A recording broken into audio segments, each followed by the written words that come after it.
अमोल सांगानी, राळेगाव, यवतमाळ।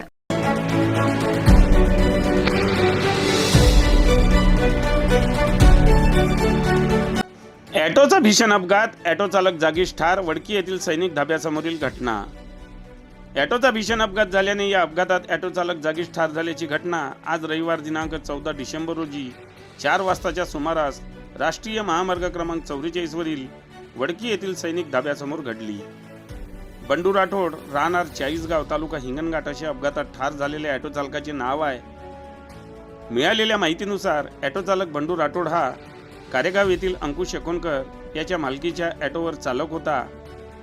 दुपारच्या सुमारास बंडू राठोड हा त्याचे नातेवाईकाकडे साक्षगंधाचा कार्यक्रम असल्याचे कारणाने वडकी येथून किराणा वस्तू ॲटोमध्ये टाकून नॅशनल हायवे क्रमांक 44 ने गारगोटी गावाकडे जायला निघाला। मात्र वडकी येथील सैनिक धाब्यासमोरील चालकाचे ॲटोवरील नियंत्रण सुटल्याने महामार्गालगत असलेल्या दिशादर्शक फलकाला ॲटोची भीषण धडक झाली। यामध्ये ॲटो चालक बंडू राठोड याचे डोक्याला गंभीर मार लागल्याने त्याचा जागीच मृत्यू झाला।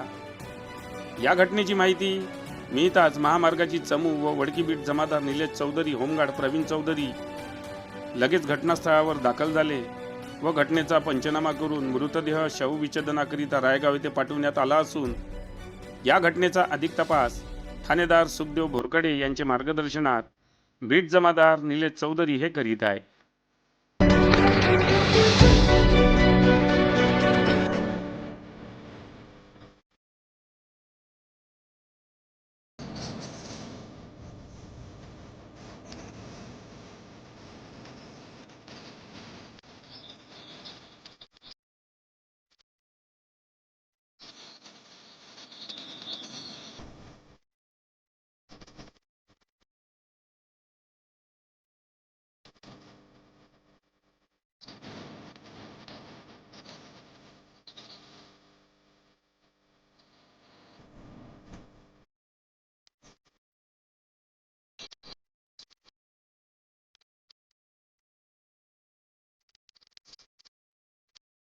बातम्यांशी अपडेट राहण्याकरिता आजच आमच्या चॅनलला सबस्क्राईब करा आणि बेल आयकॉनवर क्लिक करा।